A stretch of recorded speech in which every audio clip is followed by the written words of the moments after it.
interact with us for our college, KIT, Kalanjar Karunanidhi Institute of Technology, Coimbatore. I take it a great pleasure to thank our management, principal, vice principal, deans, and HODs of various departments, and all the faculty members and my dear students who have gathered here for this event. Here I welcome Dr. Swaminathan Ganesan, Associate General Manager, R&D, Schneider Electrical, Bangalore. I welcome you, sir. I also take it a pleasure to introduce our guest for the day to you all here. Dr. Swaminathan has a performance-driven and accomplished professional with 19 years of experience in managing medium to large-scale product development projects in power, energy, and automation segments. He has expertise in proven track record in managing platforms development in a multi-sized environment, PMP and CSM certified, is a strong people management skills in nurturing high performance team, good at strategical thinking and analytical skills. His work exposure, he is currently associated with Schneider Electrical Bangalore as Associate General Manager R&D Research and Development. His role pulled out these experiences like successfully launching series of solar grid tie inverters and IoT solutions for monitoring and control of solar planets, expertise in managing complex platform projects in multi-site environment, hosting medium-sized software development team for IoT-based web app and mobile app development, conversant with hardware, firmware, and software lifecycle in combination of agile and waterfall hybrid framework, business and people focused and efficient in spearheading globally distributed teams, good at planning, risk anticipating, and strategical thinking, strong people management skills, fostering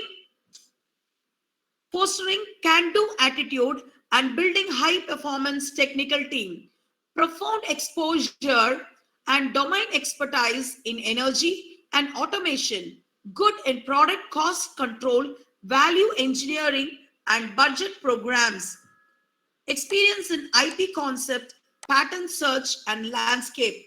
Prior to Schneider Electrical, he was with ABB as a project manager from 2008 to 2011 and also served in Alstom Power Conservation as, as project manager power generation from 2005 to 2008. He also worked as a deputy manager, technical service, Megatech control systems from October 3 to December 5.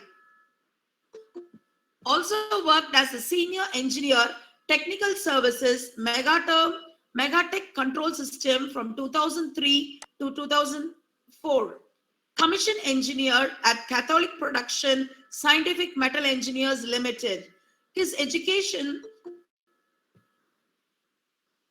started at Indian School of Labor Education. He has done a diploma in product management and his BE Electrical and Electronics from Alagappa Chettiar College of Engineering and Technology. His MTech is from VIT, Vellore Institute of Technology, MTech in Power Electronics. He passed out in the year 2004. He has his research doctorate from VIT Institute.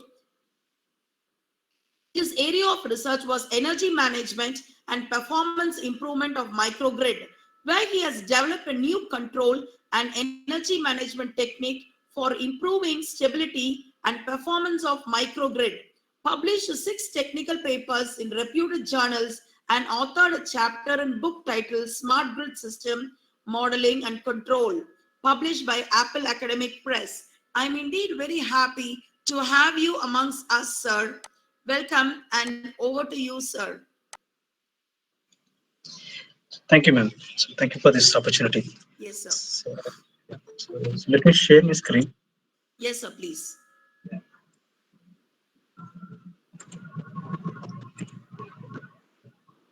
So just let me know once you can see my screen. Yes, sir. Students, all pin sir's screen. Yes, sir. We can see your screen. Okay, thank you. So thank you for generous introduction. So here I would like to share so some of a viewpoint on the future of industry. So basically, so I belong to energy industry. So I have been working in energy industry and energy and automation industry for past 20 years. So in this journey, so I have seen the huge transition from what it was in 2000 to what it is today. So when I started working in plant automation and process automation, so those days, I used to do a lot of PLC programming, SCADA automation, all that. So those days, like the industries were focusing on reducing the downtime and increasing their productivity, increasing their throughput, and ensuring the rejection rates are very, very minimal. So that was the focus. So maybe we can put this under Industry 3.0. So now we are marching towards, or already we are into Industry 4.0. So I hope you might have heard this. So this is kind of a buzzword going rounds, Industry 4.0, which means so we are heading towards the next generation of industry. So we have studied and curriculum the industrial revolution started. So that's when so the auto engines were invented, steam engine, diesel engine, and also at the same time we had the electric bulb, electric motors, all those things were invented. So that was the first industrial revolution. After that, so we have not seen any major breakthrough in that, but now we are going through that. So in the coming years, you can see the big breakthrough in the industry. We can see how and in which direction it's taking us, and how this will change our thinking, and what are all the paradigm shift this will bring in. Uh, so you are able to hear the audio? Not able to hear audio from your video, sir. Your Okay, audio is so only there. so in that case, let us skip this video. Try to unmute your presentation, sir. You will I see your presentation in the people's part. You try to unmute it, you will get the. unmute. How do I do? I don't know. I'm trying to unmute you.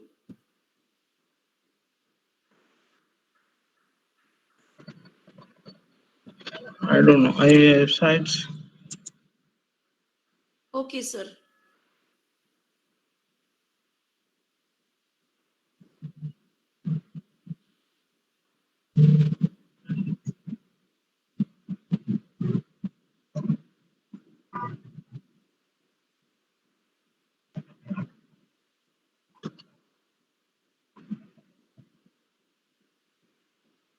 Okay. So since you are not able to listen to the audio, so I will narrate Yes, sir. what is the audio and this visual.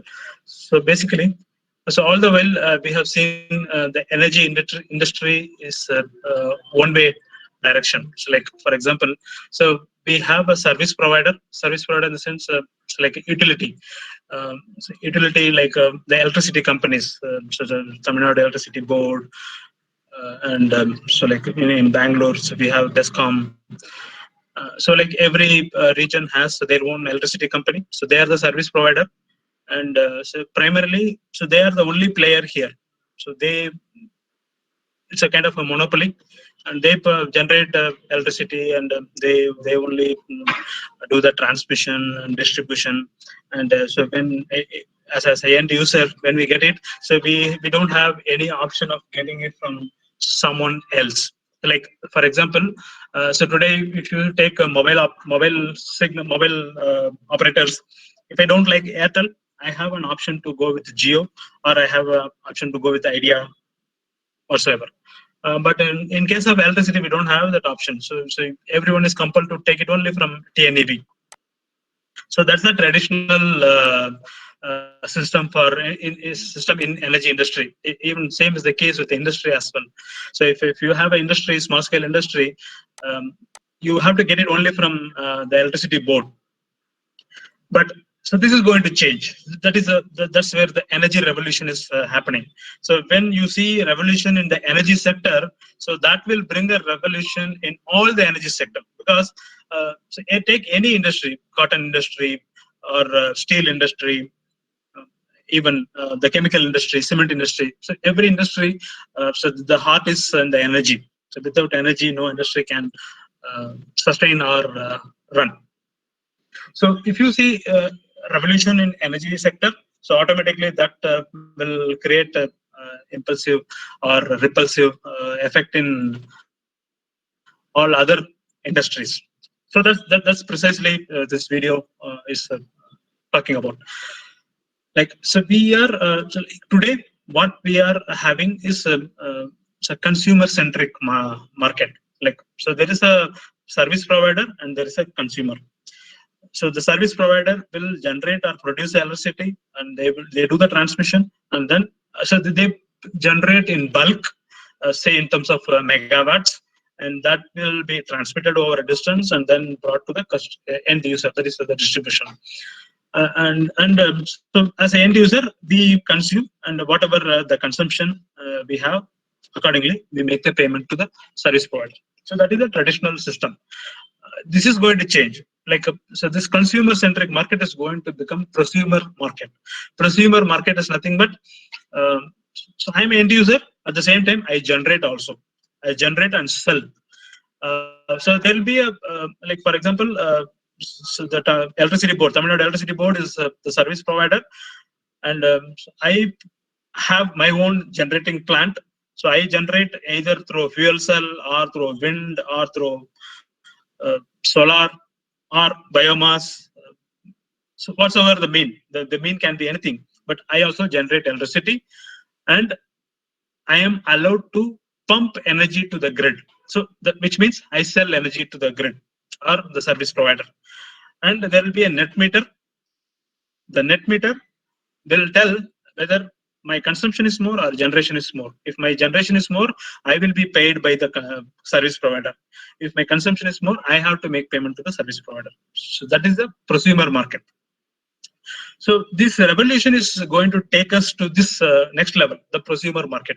So already in some parts, some region in this country, so we have this solar subsidy was introduced some time back, and so everyone was encouraged to put up a solar plant in their rooftop, or if they have a barren land, they can put up a solar panel and generate electricity, or windmills. So if you have farming land, the farmers were encouraged to set up a windmill, and whatever electricity generated out of that mill, so that was given, that is so like input credit.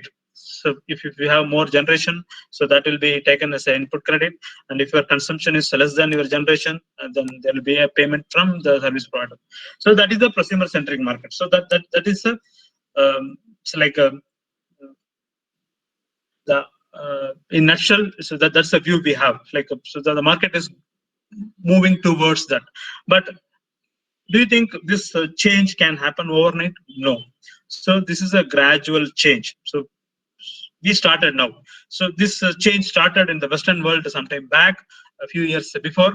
Say in 2011 in Germany, it already started, and then gradually it's spreading to other part of the world. So after the Fukushima, the earthquake of which happened in Japan. After that, so they also started promoting huge renewable sources. So every country is moving towards this type of setup. This is called distributed energy generation. So when you have a distributed energy generation, that is called a prosumer. Like So there cannot be one service provider. Everyone will take part in that demand and supply system. So if you have an industry and you have a space, you have a huge rooftop, like if you have a huge shed. So in that you can put up a solar panel, or the area where you are present, it has a huge wind flow. So then you can set up a windmill, or the biomass. So whichever is based on the feasibility, we can have our own generation. So that generation can be hooked to the main grid, and then based on the net consumption or production, so there will be the charges. Okay, so that's where we are heading to. So this will open up avenue for huge employment, huge opportunity in terms of the technical complexity, and lot of new problems which are to be solved by the budding engineers, future engineers, and then the tomorrow's inventors. So whatsoever. So that's where the industry is heading. So I'm just trying to connect with the topic, but again, the source is from the energy revolution. The energy revolution is leading to all this ecosystem change. So this ecosystem will take everyone along. So like if you are a software engineer, firmware engineer, mechanical engineer, electrical engineer, even the chemical engineer. So every industry will take part into this. So you can't. So by looking at energy, you can't say only the electrical stream will have a more opportunity. No, that's not the case. Every stream will have equal amount of opportunity, because this is going to create, or this is going to pose a lot of problem in front of us, which needs to be solved. So you see that outlook of the energy and the electricity. So the electricity is nothing but the demand. It's like, for example, in the evening time, the demand will be more.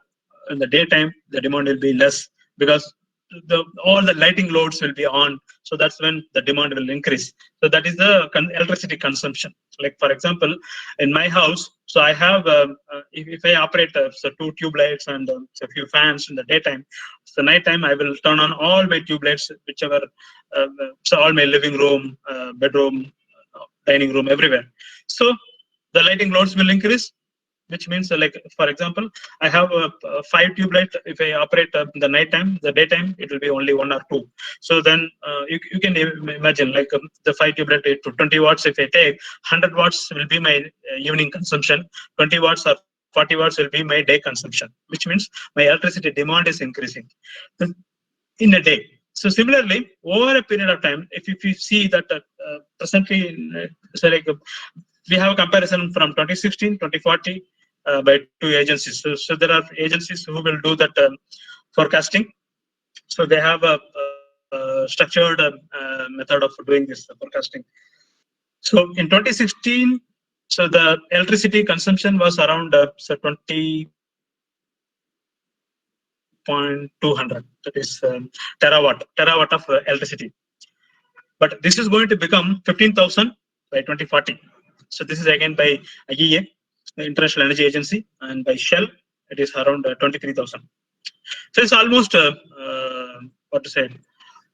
The increase is double. Like 23,000 is going to increase, 15,000 is going to increase. So which means that the total electricity demand will be 35,000 and 43,000 by 2 different agencies.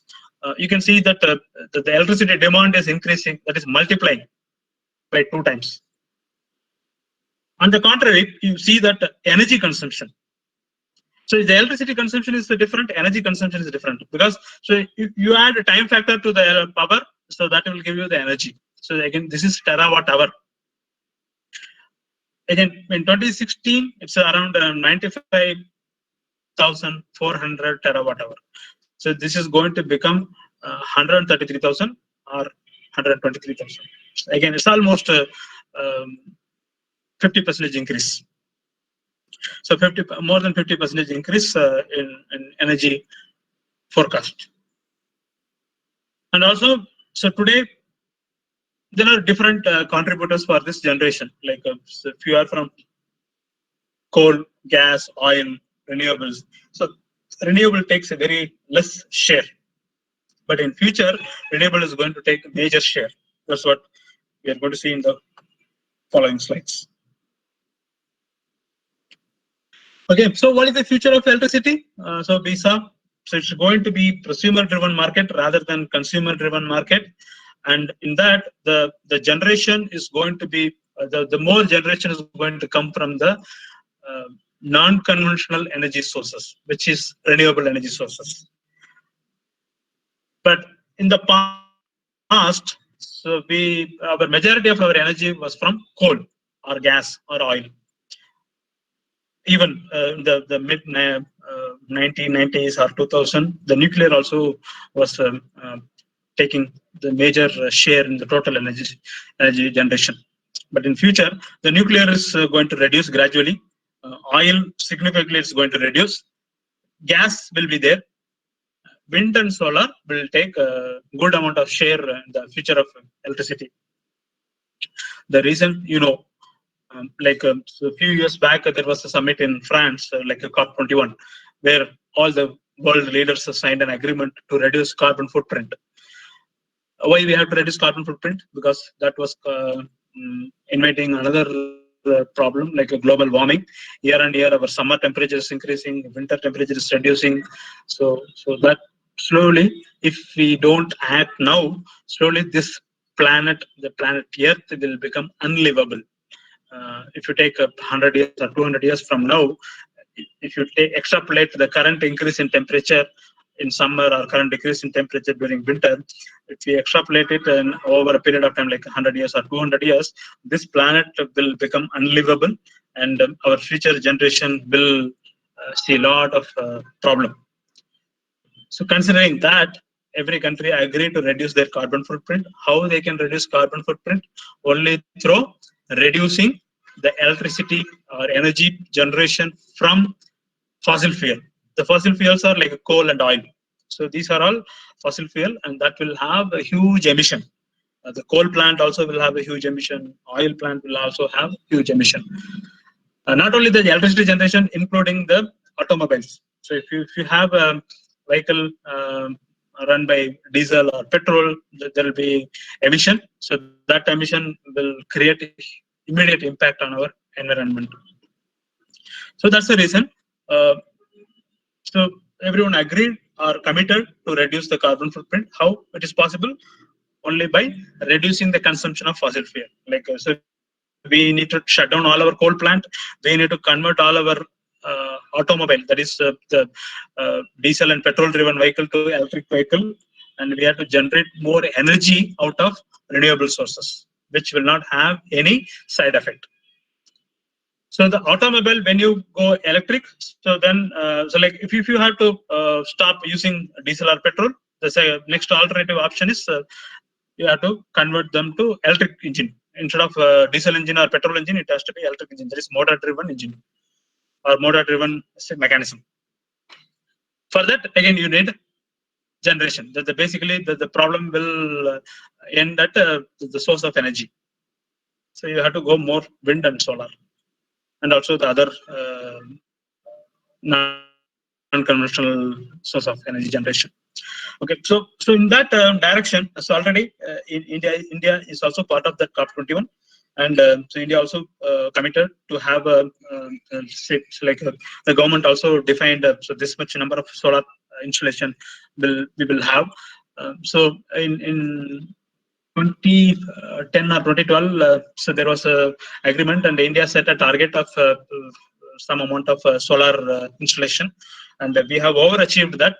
Now we have revised our target. So India has revised target, and so in another 4 or 5 years, so our target is to reach 100 gigawatt solar energy.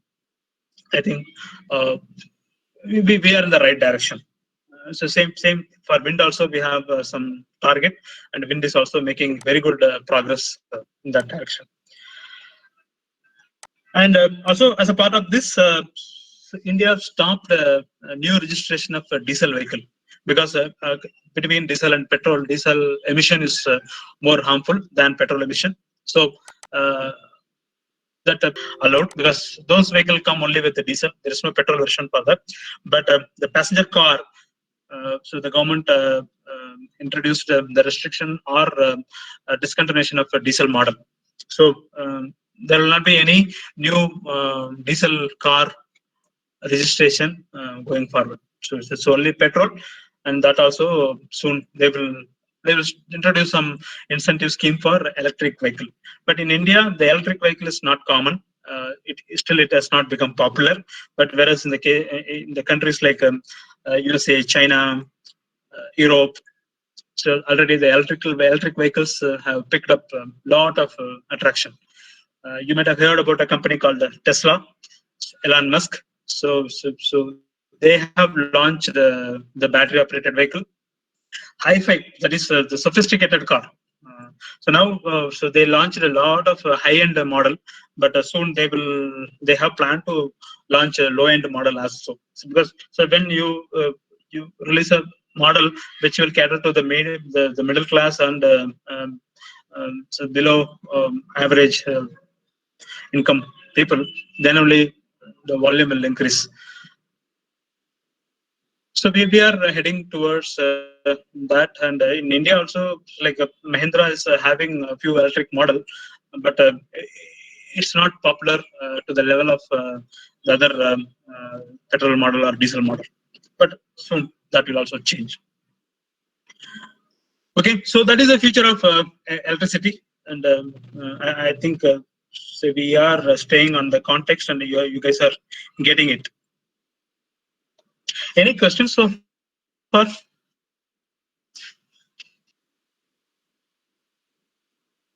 Shall I proceed? If you have a question, please stop me then and there so that we can stay and discuss.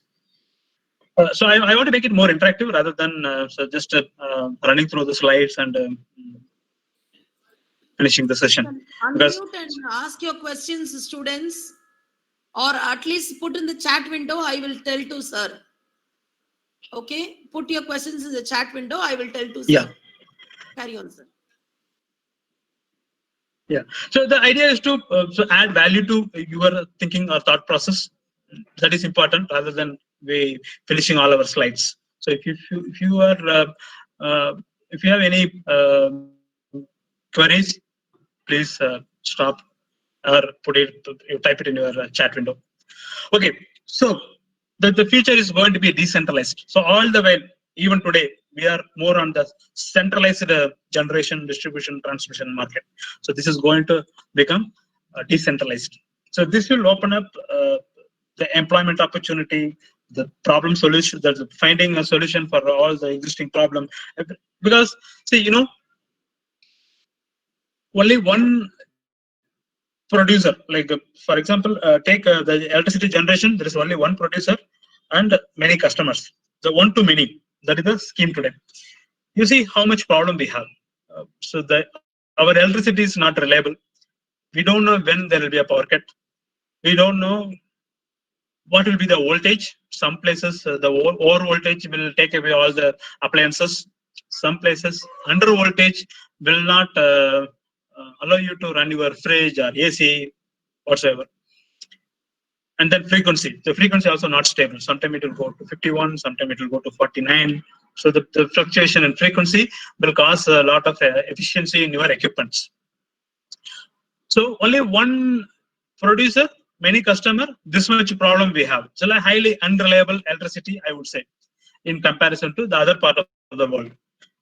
Whereas if you take a country, small country like Singapore, if there is a scheduled power cut, then there will be an announcement in all the media, like newspaper, radio, TV. They will tell from this time to this time there will be maintenance schedule. There will be a power cut, so everyone has to plan their consumption. Like that, there will be an announcement. But in our case, you can imagine, the reality. So if we don't get any information, any notification, even if we get notification, definitely that will not be honored. So that is the situation. If you open this market for everyone to generate electricity, so then that will create even more bigger problem in terms of reliability, because I'm generating and I'm connecting to the same grid, and so my neighbor also generating and pumping to same grid. So I will have different set of equipments, different inverter. My neighbor will have different inverter, different equipment. So that will have different quality. I have my different quality. So everyone will pump power to grid. That will create lot of stability problem. You need to solve it because that is the future. So like we saw that. So today we are centralized generation. We are moving towards a distributed generation. The moment you open the market, everyone is allowed to hook energy to the grid. So then the grid stability will go for a toss. Already it's not stable, but this will create even more bigger problem. So then you need to bring lot of control system so that the infinite system, the infinite bus stays stable. If your grid collapse, that's it. So then we will be in a blackout situation. So we had a blackout somewhere in 2011, and Northern Grid in India experienced a blackout. Even in US, there was a blackout in 2008. That blackout was stayed for more than 24 hours. And so like that. So that is something unimaginable. If you are in a blackout, so there is no chance of recovery, immediate recovery. The problem will cascade and it will take away the system stability in all other region. Like today in India, all the grids are interconnected, like a southern grid, northern grid, eastern grid, western grid, all grids are interconnected. But there is a mechanism to isolate that. But so today we achieved that the interconnection of all the grids now. So if you have a scarcity in southern grid, we can easily buy energy from northern states like Punjab or Gujarat, western state from Gujarat, any other state, whoever has surplus power, we can buy from there. The grid interconnection enabled that. Before it was not possible, now it's possible. If you take America, Canada and USA are interlinked, so their grids are interconnected. So the Canada used to sell a lot of energy to US because if you take the border, British Columbia, so they have huge water resources. The British Columbia has a lot of water resources, so they generate a lot of surplus energy out of hydro energy, the hydro plants. So since it's surplus for them, they sell it to America. So they both have an interconnected grid. But in India, we don't have any neighbor like that. So only the states are interconnected, but we are not connected with the cross-country grid is not connected. Maybe Bhutan is connected, but Bhutan is just a small country, and so we are kind of a technology partner with the Bhutan for generation and distribution. Okay, so that creates a lot of that is a problem statement. So you know the problem statement. So and today, 10 years before or 20 years before, all our equipments were not connected to the level what it is today. Like for example, you take any equipment, like for example, fridge or your TV, anything. It's all standalone equipment. It was not connected. Today, the fridge is coming with a Bluetooth enabled connectivity. Your TV is coming with a Wi-Fi enabled connectivity. Your telephone is connected. Everything is connected now, interconnected. And you can turn on or turn off your fridge from anywhere in the world. Only thing is, so that your refrigerator has a Bluetooth connectivity, so that will get connected to your Wi-Fi modem, and then through Wi-Fi modem you can control from anywhere. So that is every equipment is connected today. So this is the household appliances. You can imagine the equipment, industrial equipments. Everything is connected. You buy a motor, the motor is fully connected. So like I can monitor my motor's performance from anywhere. So because all the sensors are connected, and it will send data to gateway. The gateway send it to cloud. From cloud, I can access. Like if I am owning a factory, my factory is somewhere else, and I am on a tour. I'm traveling somewhere else on a business trip. I can monitor my plant performance because all my equipments are connected. So that's how the problem can be solved. So you can bring reliability or access to energy by having more connectivity. So the connectivity will open up opportunity for all the engineering discipline, not only one or two engineering discipline. All the discipline within engineering will have opportunity. They have problem in front of them. So the prosumer revolution will mandate us to provide affordable energy access that is today, not everyone have access to energy. So many countries in Africa is not connected, not having energy access. Even in India, many villages not having grid connectivity. But though we claim 100% electrification, there will be some cases here and there. And also, not every village in India is not connected via grid. So, like some remote location is connected via solar, the standalone solar, upgrade solar, but not connected with grid. And then reliability, you know the status of reliability. We don't have to discuss more.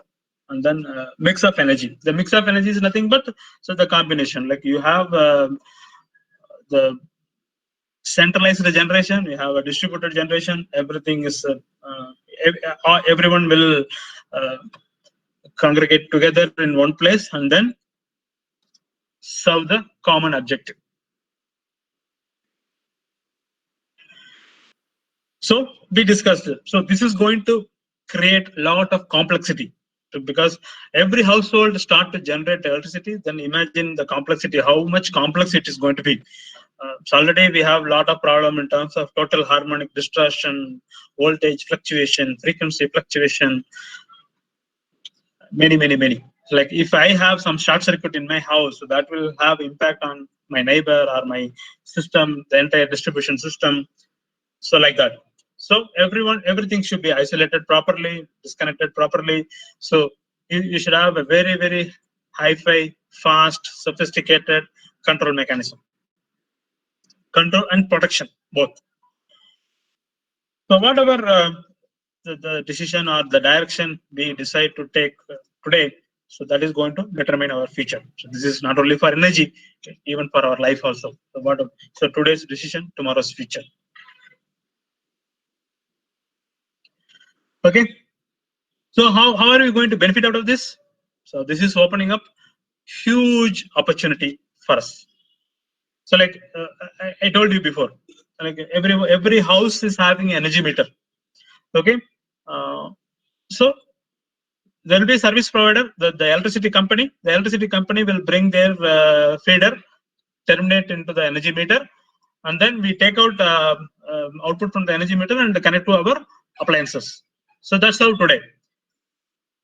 So there were no opportunity for the consumer to take part in the demand and supply. But today, with this distributed energy and also the connected devices, is enabling us to take part on, that is the capture the opportunity available on both the sides, like on the left side of the meter and right side of the meter.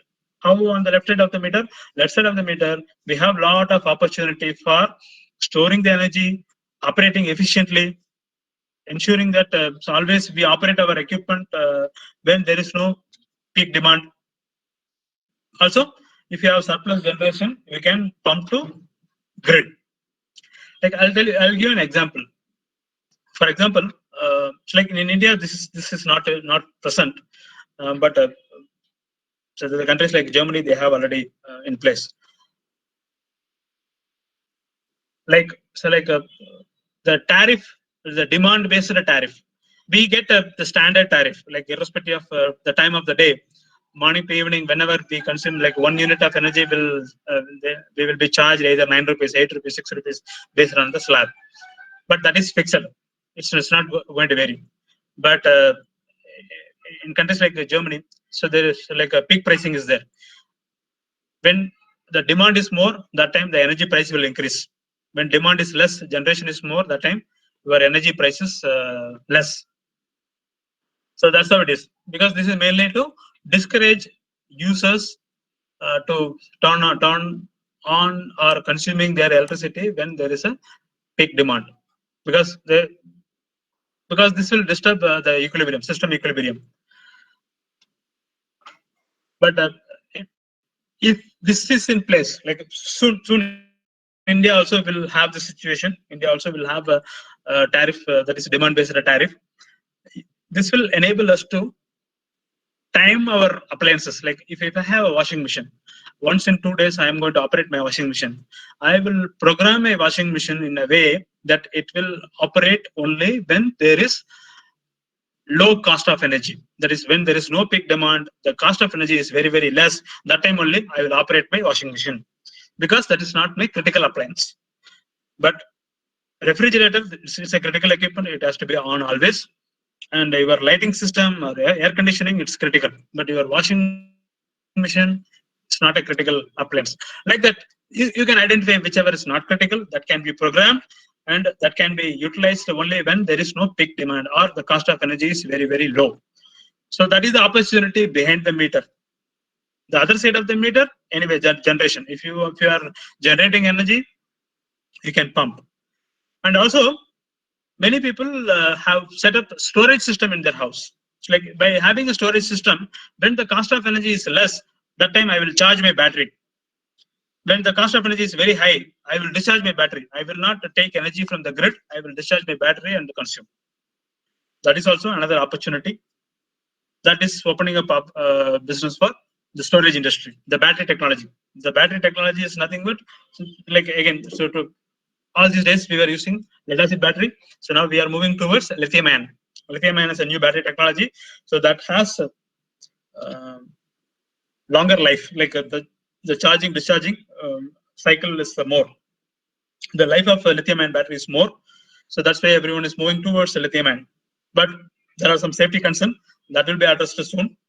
All the electric vehicles are operating out of lithium ion. They are not using lead acid because the lead acid, the limitation is the life is limited, but the lithium ion, the life is high.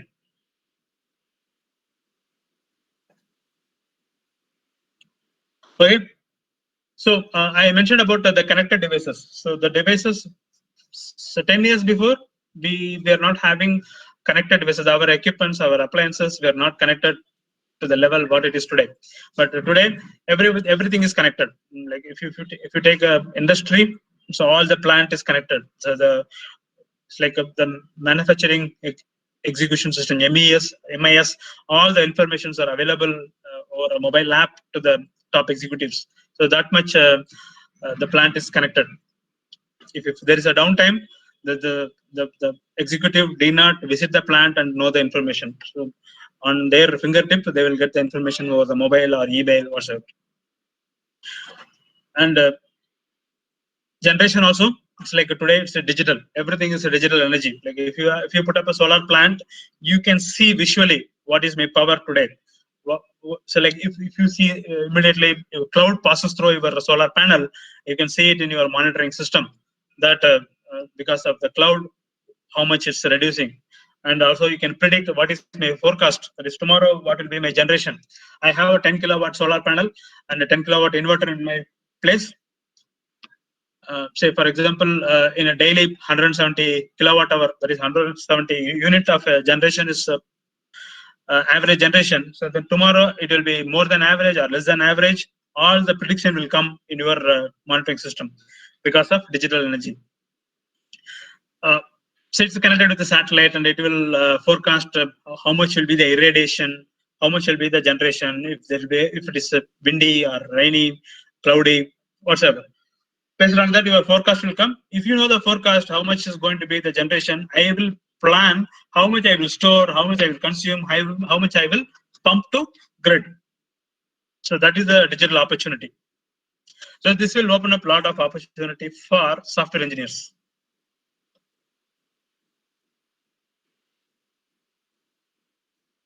So we have to be more renewable. So the generation, the next generation is going to be more greener. We know reason because we have a mandate to reduce our carbon footprint, and then it should be sustainable. Because see, we can't invent something which will last for next 1 year, 2 year. Because so what we do today is going to come for next generation.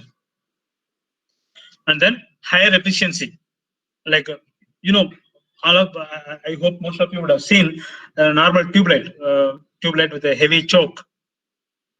So those days when we turn on a tube light, it will blink, it will flash for a few seconds. So then only it will start to light. But today we are having LED tube light. The moment you switch on, it will start to function. It will start to emit light. There is no flashing. there is no flickering, and there is no heavy choke. So that is the technology shift. So those days we had the choke operated tube light. It was heavy and the losses were heavy. The huge loss because of choke, presence of choke, and it was non-linear. It was injecting lot of noise into the system. Many disadvantages. But today, LED tube light, half of the energy. That is, those days it was a 40 watt. Today it's a 18 watt, 12 watt, 20 watts. So that is the energy consumption of a tube light. So your energy consumption reduced by half. At the same time, your luminous intensity is increased from what it was from the choke tube light to LED tube light. So that's a simple example, the layman's example. The same is extrapolated in all level. So higher efficiency. So we have to operate at a higher efficiency.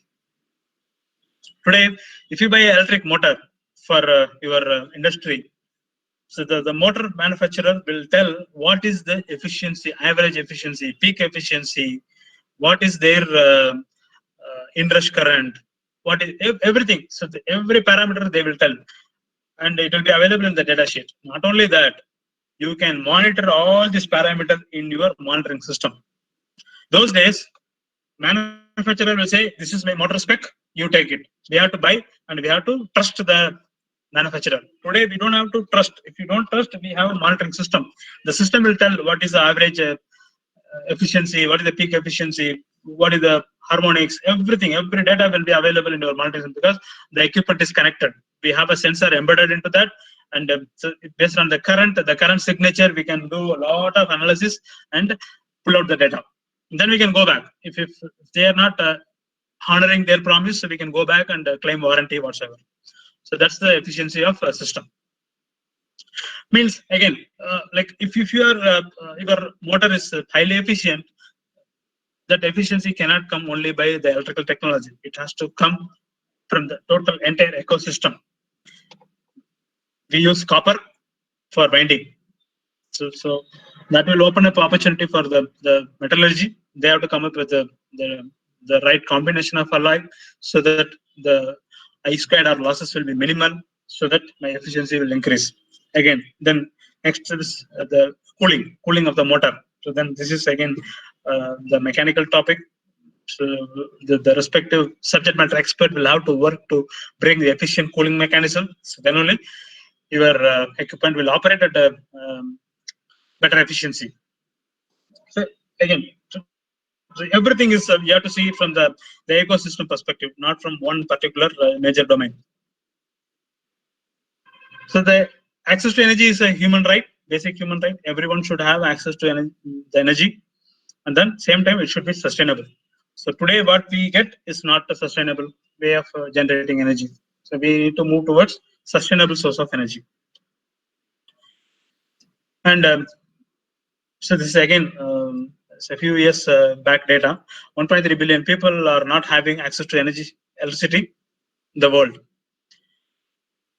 and 1 billion people are having access, but that is not reliable. Maybe we may fall under that 1 billion category,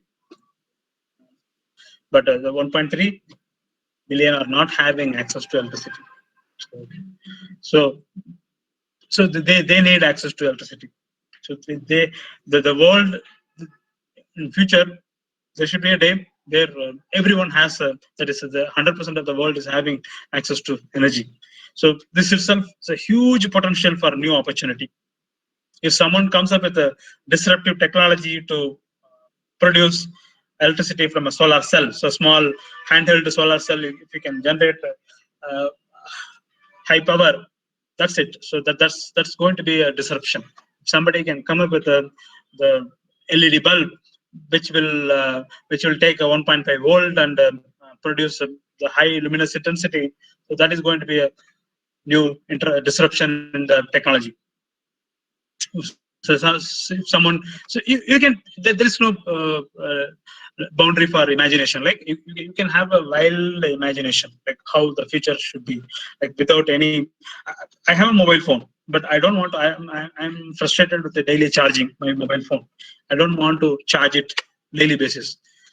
So come up with a So you invent something. So this is the problem in front of you. We have to find out a solution.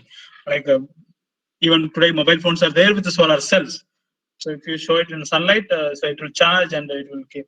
So we can have a handheld generator. Like if I rotate 10 revolution, it should charge my battery in my mobile for 5 hours. That's it. So like I will, that will be the disruption. So like that.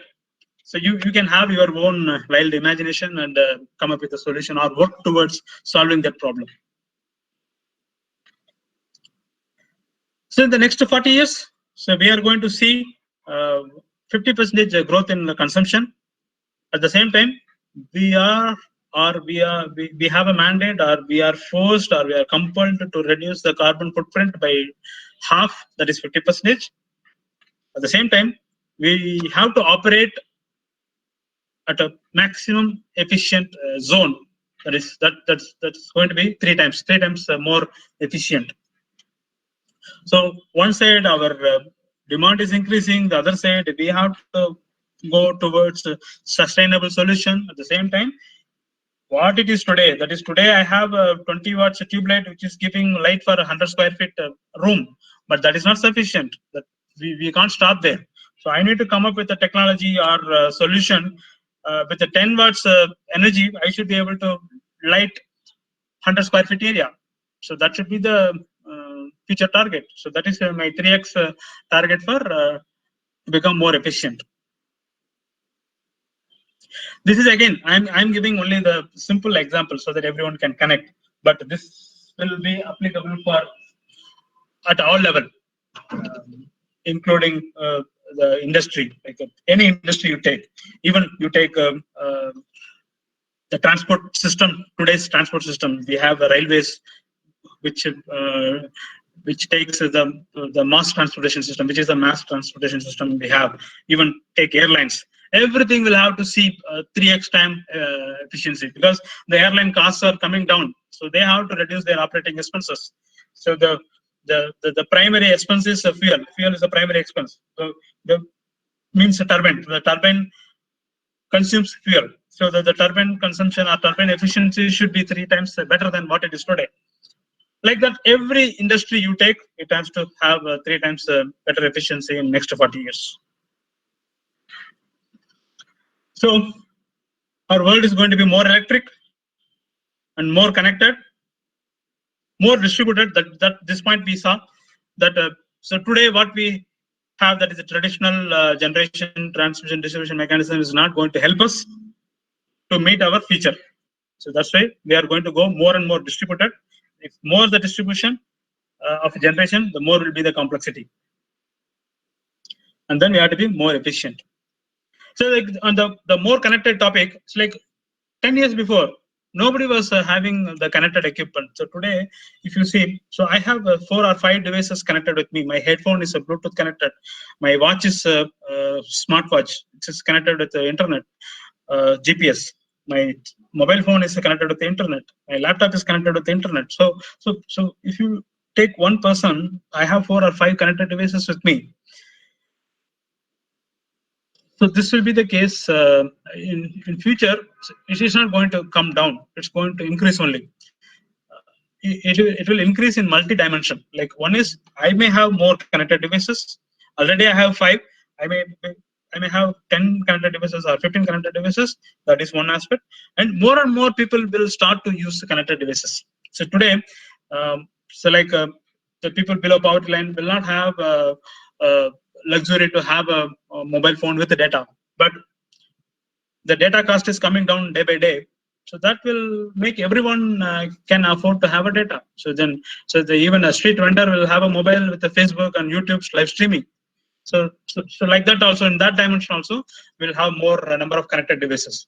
So the more the connected devices, more will be the congestion, more will be the new problems like a cyber threat. 10 years before, the term cyber security was not there. Today we have cyber security. We have to deal with that.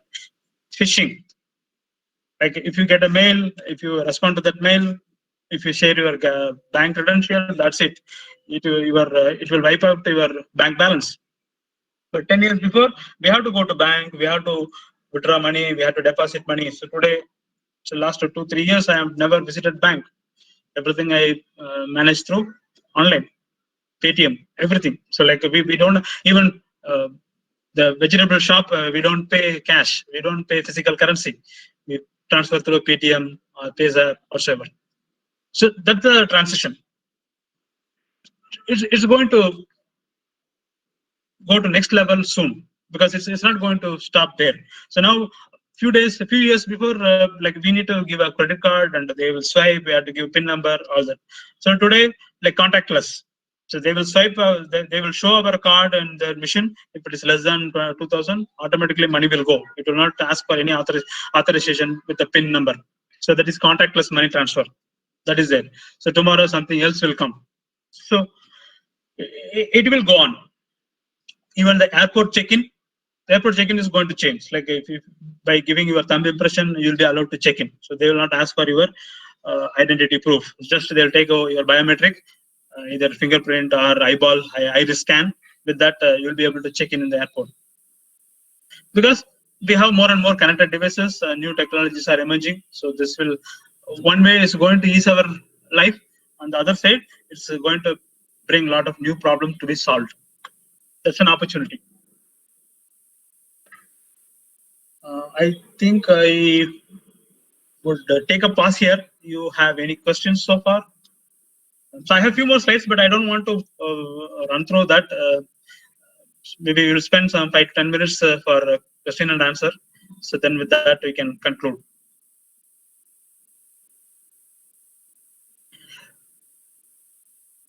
Then I propose we'll spend 5 to 10 minutes for Q&A. So that would be. Any questions, students? There is one question. Yeah. In society, which will give benefits in power generation, either in on-grid or off-grid? It depends on where you are located. If you are located in a far-off location where you don't have a reliable grid connectivity, the only option is off-grid. You have to go for off-grid. But if you are in a location where you have a very good grid connectivity, so then I would suggest a hybrid system would be good. But countries like India, hybrid systems would be good, like on-grid and off-grid, which is capable of switching over to grid connected or off-grid. If you are in a location where the stable grid and the grid is highly reliable, so that time only grid connected, because there is no need for off-grid connectivity. So it depends. There is no one answer for this question. Okay, okay, yeah. Sir. That's a one question available there. Okay, okay. So with the 2 more slides, I will end my presentation. So the cost of renewables are declining, also the storage. So lithium-ion battery cost is 2 years before it was $160 per kilowatt hour. Today it's 99 or even 110 in that range, 100 to 110. So like $50 it has reduced. But soon, in another 2 years or 3 years, it's going to hit $60 or $50. So that is the rate of decline for the battery cost. So that is only motivating us to go for storage system, lithium-ion based storage system. The same is the case with the solar. The PV panel cost was very high 10 years before. Today, it has come down, I would say 70-80% it has come down drastically. Windmill cost also same. So whoever traveled towards down south, towards Kanyakumari, you might have seen a lot of windmills in Aralvaimozhi, Tirunelveli, Kanyakumari, that belt.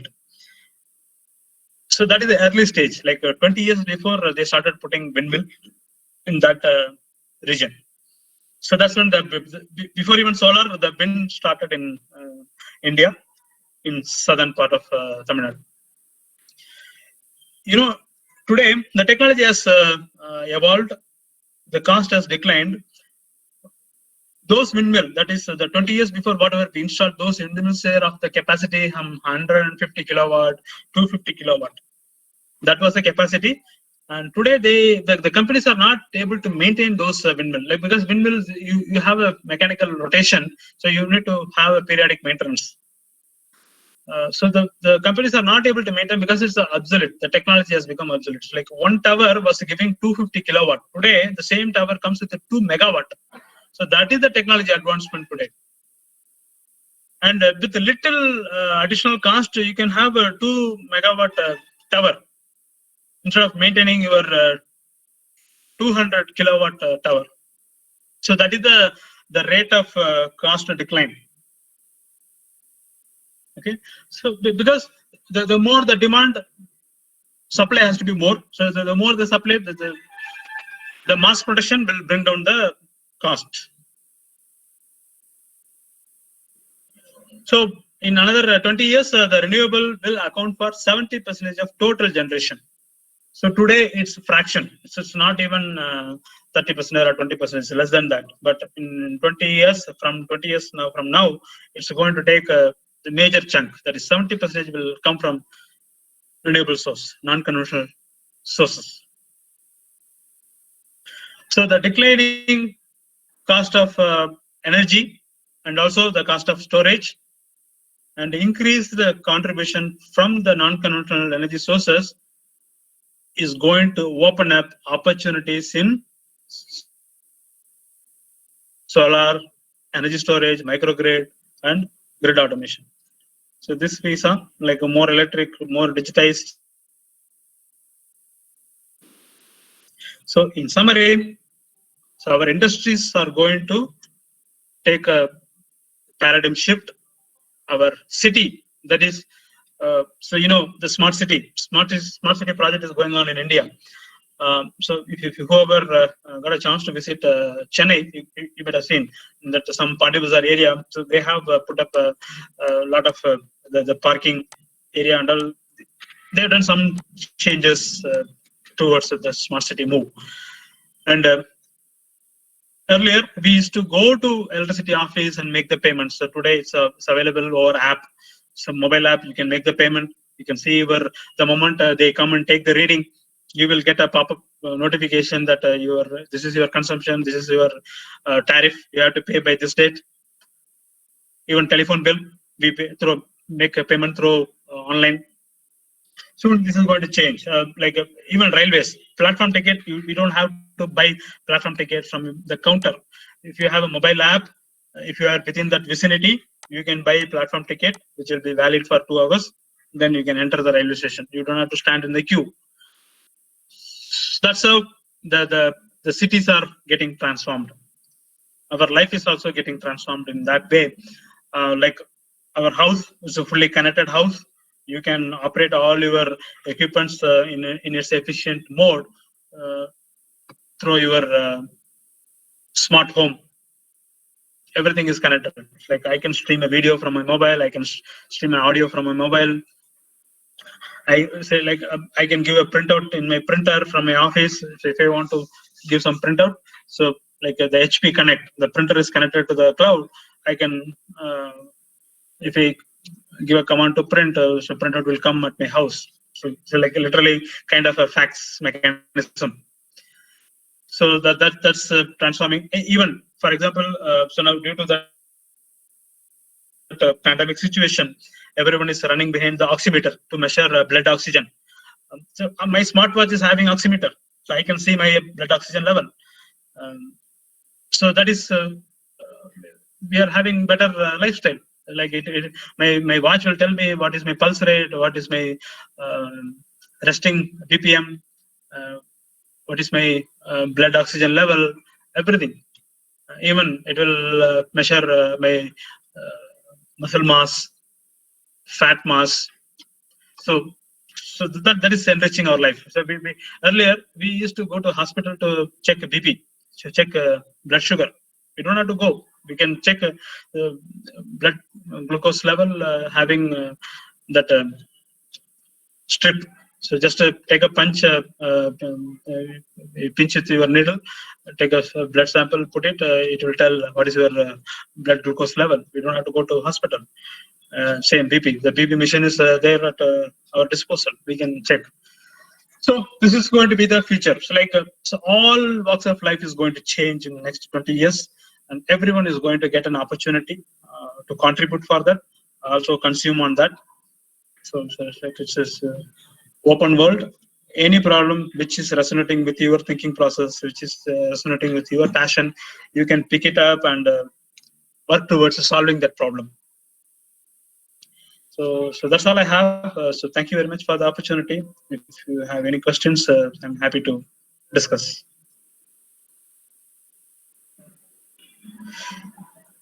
Over to you, ma'am. Yes, sir. Yes, sir. Any questions? Like lot of my students were dropping off, sir. They were telling like they were running out of data and they just message me, and that is the reason from morning they are having a lot of classes. Please Okay. don't mind for the lean strength, sir. Anyway, this meeting has been recorded and it will be also shared with my students. Okay. Also there. So there's anyone present in the meet now has any questions or talk to sir? Can open your mic and talk to sir. Good evening, sir. Yes. I am Dr. Mohandas Gandhi. My one clarification, sir, as you said, due to global warming, during summer period, temperature is increasing. During winter period, temperature is falling. But as per what I heard, because of CO2 presence in the air, it is continuously increasing. So due to this molecular weight, 44, because of this, continuously it will absorb more heat and retain the heat. Because of that reason, continuously, whether it may be winter or summer, both periods, temperature will increase. That's what I heard.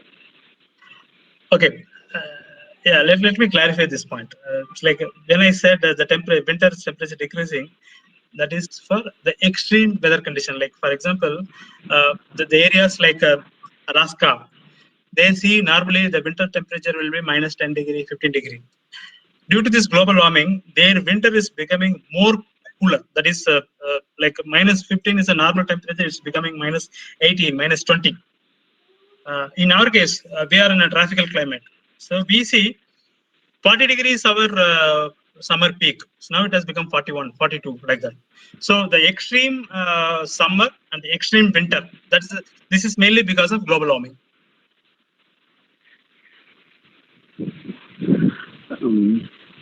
Sir, they didn't, because of that global warming only, both Arctic and Antarctica, ice, total quantity of ice is continuously reducing.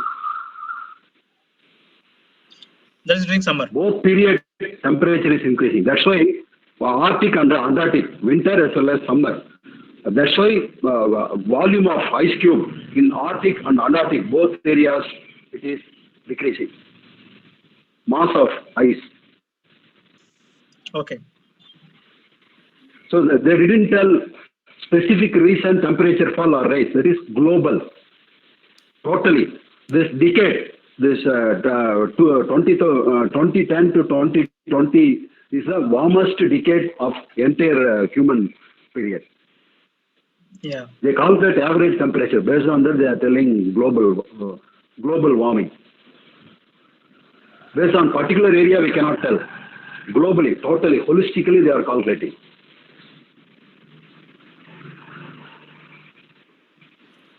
Okay, sir. Thank you. So your presentation is nice. Well, you covered more areas. New word I heard, that is prosumer revolution. That is a new word. Consumer we know, producer we know, the person who is generating, producer we know. Now I heard new word, prosumer. That is very nice. Thank you, sir, for you. You are the eye opener for more area in this electric field. Thank you, sir.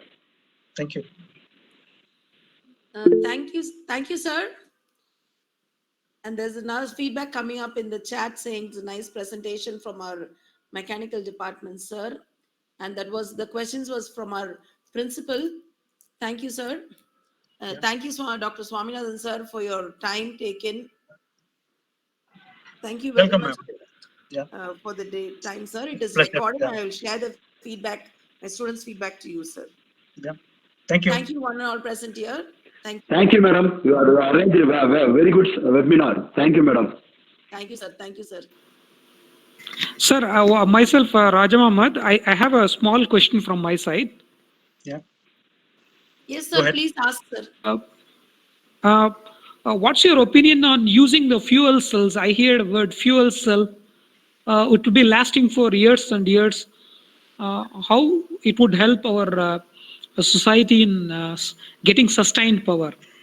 Yeah, fuel cell also, so like a lot of research is happening on fuel cell for energy generation. That is also so like huge opportunities are there, but only drawback is it's like the mass generation is something complex with the fuel cell. Like if you want to produce like a gigawatt hour of energy or gigawatt power, that is not possible with the fuel cell. But definitely, fuel cell will be a good source of generation for the miniature requirement. Like if I have a standalone, say for example, I have a small pump in my farmhouse. Nobody will be there. Nobody will visit there, but the pump has to operate every day 1 hour to water my plants over there. So then you can use the fuel cell. That fuel cell will generate electricity only for that 2 hours, which will be sufficient for the 2 hours alone without any maintenance. So you can leave it there. So that will operate automatically. So that type of application you can use fuel cell, but the fuel cell cannot be a solution for mass generation. The bulk generation is something which is not feasible with the fuel cell. And one more thing, I heard like in the future we would get mobile phones or small electronic devices that might be operating under fuel cell concept. Like to be powered, you fuel it once and use it for 50 years and 100 years. Like there is no need to recharge. Like is it kind of what to say? Like can we explore into these kind of stuff? Yeah, definitely there is an opportunity, but the packaging is a problem. So like what I see here is that the packaging, you can't package it as the IP65, IP75 enclosure. So those type of challenges, and again the portability, the miniaturizing, and so ensuring that so like the proper manufacturability, serviceability. So those aspects are not explored with the fuel cell. So that's where we lack here. But still, there are some. The ABB has the fuel cell solution, but not like this. This can be a new opportunity. Yes, definitely we can explore. Thank you, sir. Thank you for your words, informative words. Yeah. Well, welcome. See, the simple thing, need is a mother of invention. If we find a need, definitely there will be a solution. We have to thrive for them. Fine, sir. Nice explanation. Thank you, sir. Thank you, sir. Thank you, Dr. Swaminathan, sir. Thank you for Yeah. your time. Thanks, man. Wishing to hear Bye. more and Bye. associate more with you, sir. Thank you, sir. Sure, it's a pleasure. Thank you. Good day, sir. Good evening. Thank Bye. you. Bye. Thank you all.